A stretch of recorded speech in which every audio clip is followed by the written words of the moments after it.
Laughter filled the dusty street of Black Four Creek. silver dollars for the Four, you've got to entire be kidding. estate? The auctioneer lifted a faded Do I property hear any deed. better offers? The Carter Ranch starting bid for. No one moved. The ranch had been abandoned for years. His fences had fallen. His barn leaned sideways. His cabin looked ready to collapse. People said the land was cursed. Others claimed nothing had ever grown there. Most believed it wasn't worth the paper. The deed was printed on. Near the back of the crowd stood 18-year-old Ethan Hale. An orphan, everything he owned fit inside one worn leather bag. His boots were cracked. His coat had been patched so many times that almost none of the original fabric remained. He reached into his pocket for silver dollars. Every cent he had earned, after years of sleeping in barns, repairing fences, and doing any job that would buy him a meal. He looked at the deed, then closed his hand around the coins. "I'll take it." The entire street fell silent. A second later, everyone burst into laughter. The orphan finally lost his mind. He just bought a pile of broken wood. Old Hank, the wealthiest rancher in town. He shook his head. "Son, you'll be back asking for work before the week is over." Ethan smiled politely, "Maybe. But at least I'll be asking for my own land." The laughter slowly faded. Even old Hank had no reply. The auctioneer accepted the $4 and handed Ethan the deed. For the first time in his life, Ethan owned something late that afternoon. He reached the ranch. The gate hung from one broken hinge. Tall weeds covered the yard. The cabin roof had holes big enough to see the sky. Still, Ethan smiled. "I've rebuilt worse." He walked deeper onto the property. Then suddenly stopped. In the middle of the ranch stood an old stone well. Everything around it was falling apart, but the well looked different. The stones were perfectly stacked. The wooden frame was old yet strangely strong. Ethan stepped closer and looked inside. He couldn't see the bottom. Curious, he picked up a small rock and dropped it. 1 second, 2, 3, then splash. The sound echoed much longer than expected. As Ethan turned to leave, a cold breeze brushed across his back. The bucket hanging above the well moved by itself. Very slowly, without anyone touching it. Ethan froze. Someone or something was down there. Ethan stood perfectly still. The bucket continued to sway back. Then forward, the evening air had become strangely cold. He looked around. There was no one. No footprints, no horses. Only the sound of the wind moving through the dry grass. "It has to be the wind," he whispered. Still, it didn't feel like the wind. He stepped closer to the well and grabbed the old rope. Felt strong, much newer than it should have been. That's strange. Everything on the ranch was falling apart except the well. He slowly lowered the bucket. The rope slid through his hands, finally splashed the bucket filled with water. Ethan pulled it back up. The water was crystal clear. He took one careful sip, cold fresh. Cleaner than any water he had tasted in years. A smile spread across his face. "At least I won't go thirsty." He carried the bucket into the cabin. The inside was just as broken as the outside. Broken chairs, dust-covered shelves. A cracked fireplace. Sunlight poured through holes in the roof. Most people would have walked away. Ethan picked up an old broom instead. "If this place is my home, I'll make it one." For the next few hours, he swept dust from the floor, stacked broken wood beside the fireplace, and covered the largest hole in the roof with loose boards from the barn. By sunset, one small room looked almost livable. His stomach growled. Dinner was a piece of dry bread and a slice of salted beef. It wasn't much, but tonight he was eating inside his own home. As darkness covered the ranch, Ethan lit a small fire. The warm light danced across the walls. Then he noticed something.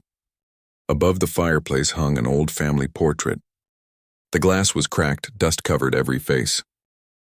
Ethan wiped it clean with his sleeve. A man, a woman, a young boy standing beside the same stone well. Written beneath the picture were faded words. The Carter family, 1878. Ethan looked toward the window. The well stood quietly under the moonlight. Just then, a sharp metallic sound echoed outside. Clink came from the well, the same sound again. Ethan slowly stood. He picked up the lantern, opened the cabin door, and walked into the darkness. Ethan held the lantern tightly. The flame shook as he walked toward the well. The metallic sound had stopped. Everything was silent again. He raised the lantern over the opening. Only darkness looked back at him. "Who's there?" he called. No answer. He listened carefully. Nothing just as he turned away. Clink this time.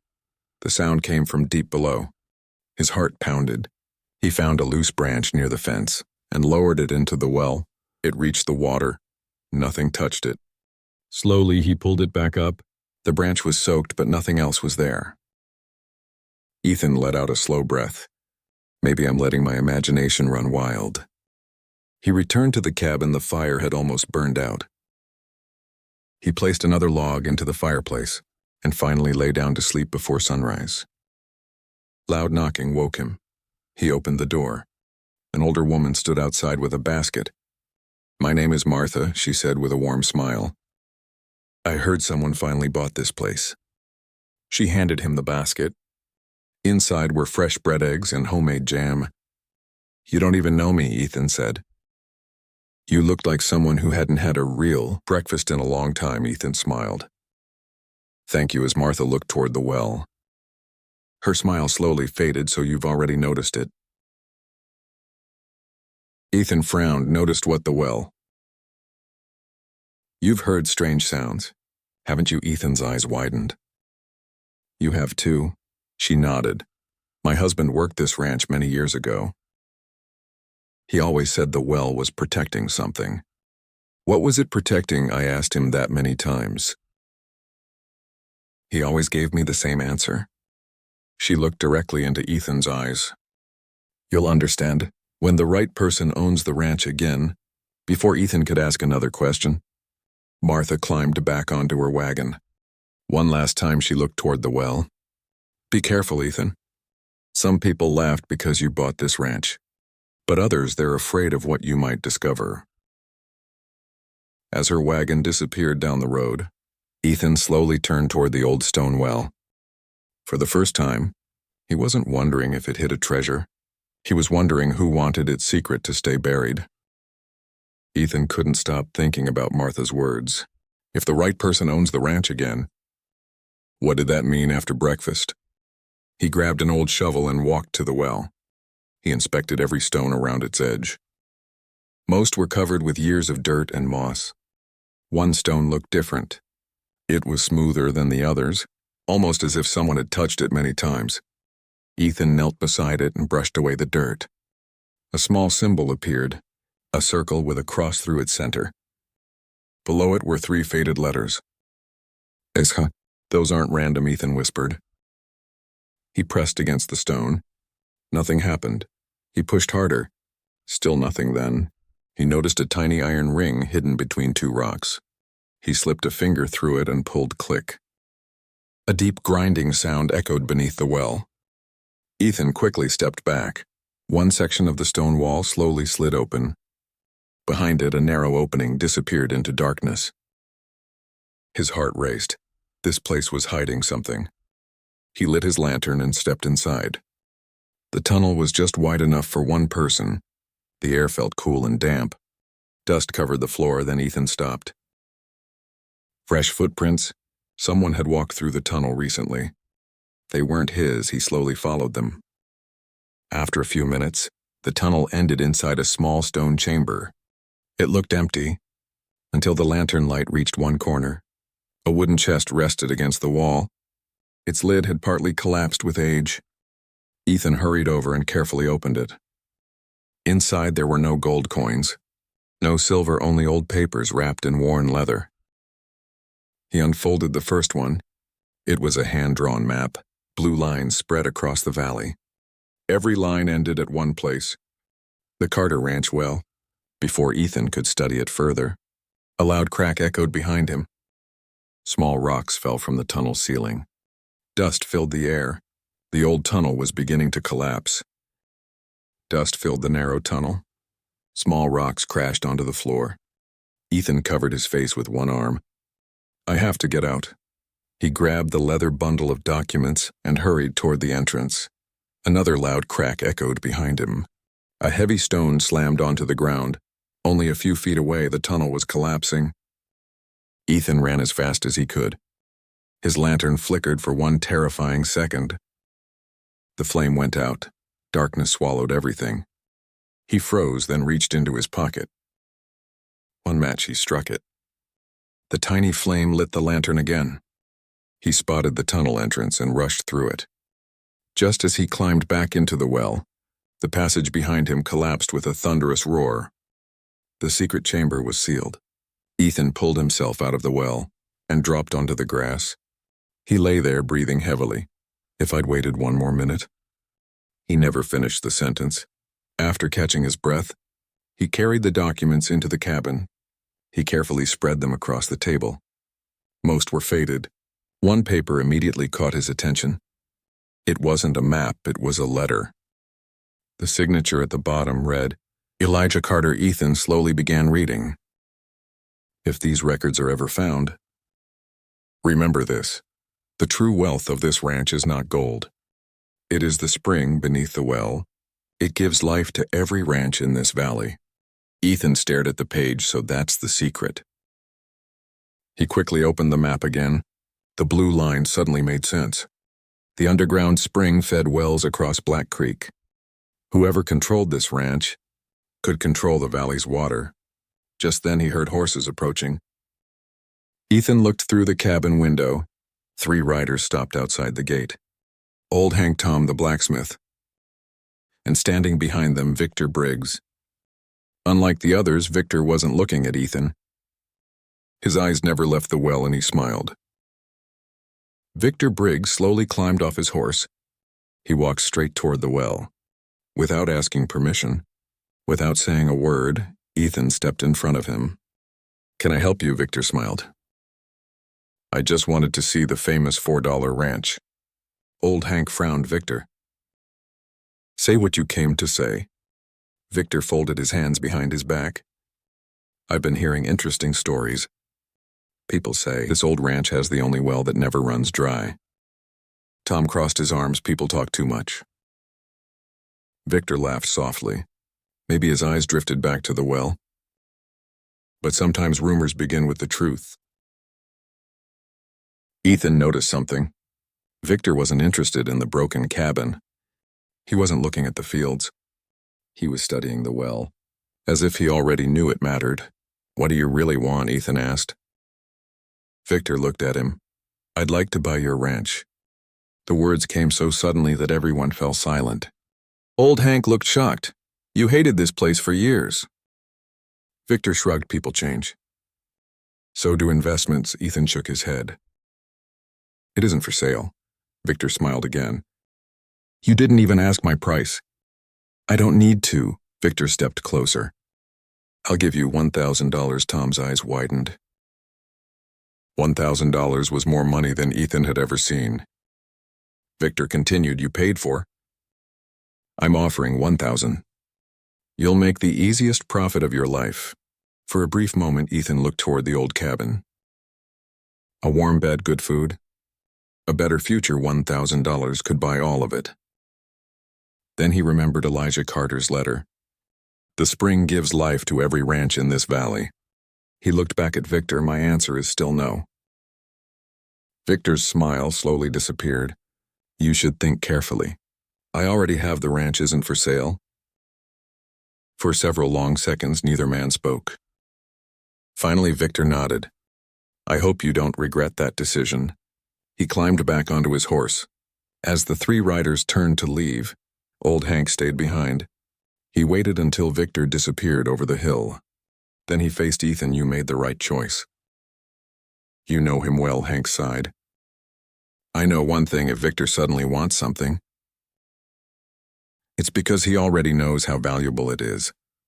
That evening, as the sun disappeared behind the hills, Ethan stood beside the well once again. He unfolded Elijah Carter's map. For the first time, He noticed a small note written along the bottom edge.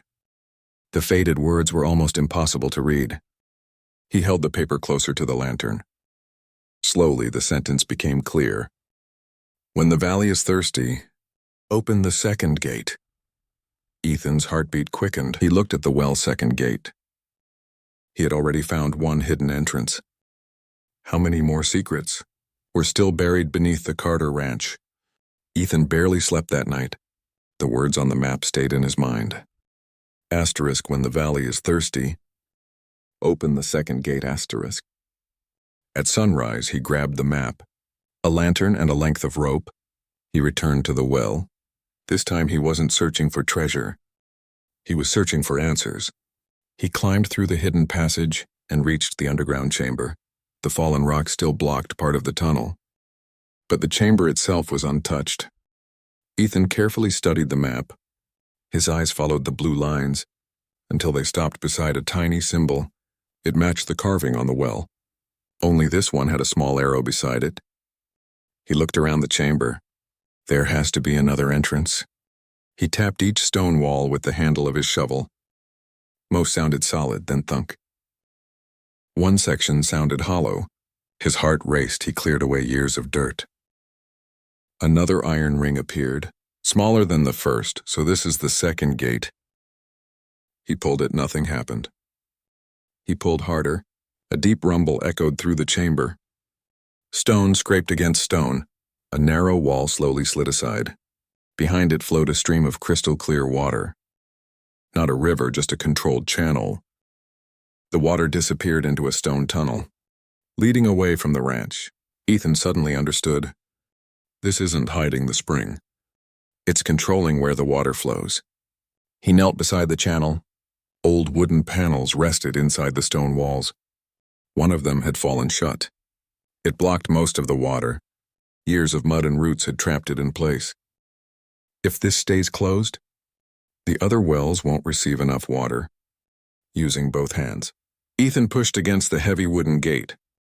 It didn't move. He tried again. Still nothing, finally. He found an old iron lever lying nearby. He wedged it beneath the gate, then pushed with all his strength. The old wood groaned crack. Another push, the gate suddenly lifted. A powerful rush of water surged through the channel. The underground tunnel echoed with its roar. Far away, somewhere beyond the ranch, the water was flowing again.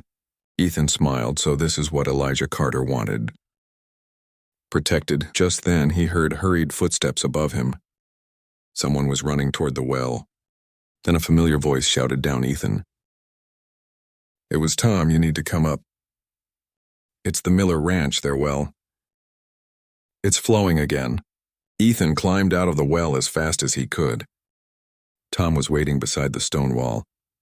Breathing hard, it's true. He said the Miller well is full again. Ethan smiled. Then the gate worked. Within an hour, the news had spread across Black Creek. Ranchers gathered outside the Miller Ranch. Mr. Miller lowered a bucket into his well. Splash, the bucket came back overflowing with cold. Clear-water cheers filled the air. For the first time in weeks, there was hope. Old Hank turned toward Ethan. You did it. Ethan shook his head no. The Carter family did. I only finished what they started. People surrounded Ethan, some thanked him. Others shook his hand. A few even apologized for laughing. When he bought the ranch, I thought you were throwing your life away. One rancher admitted, so did I. Another added, Ethan smiled. We all judged the ranch by what we could see. The real value was hidden beneath it. As everyone celebrated, a single rider watched from a distant hill. Victor Briggs, his face was cold. He had seen everything, so the spring is real. He turned his horse and rode away. That evening, old Hank sat with Ethan outside the cabin. I've been thinking, Hank said. If every well depends on your spring, someone will eventually try to take it. Ethan nodded, I know. So what will you do? Ethan looked toward the old stone well. I won't protect it alone. The next morning, every family in Black Creek received an invitation. By noon, more than 40 people stood around the well. Ethan unfolded Elijah Carter's letter, then read the final paragraph aloud. The spring belongs to the valley. Protected together. Silence filled the ranch. Then Mr. Miller stepped forward. My family will help, so will mine. Tom said. Martha smiled. We all owe this spring our lives. One by one, every rancher agreed. That afternoon, they built a strong wooden fence around the well. Tom forged a heavy iron gate. Old Hank handed Ethan a new key. This key doesn't belong to one man. It belongs to Black Creek. As the sun began to set, a young ranch hand came racing toward them. His horse was exhausted. He jumped down before it even stopped. Ethan Victor Briggs has gone to the county courthouse. He says he's filing papers to claim the Carter Ranch, before everyone learns how valuable it really is. By sunrise the next morning, half of Black Creek stood outside the county courthouse. Word had spread quickly. Victor Briggs wanted the Carter Ranch, not because of the land, because of the spring beneath it. Ethan walked inside carrying only two things: the property deed and Elijah Carter's old letter. Victor stood beside an expensive lawyer. He smiled as Ethan entered.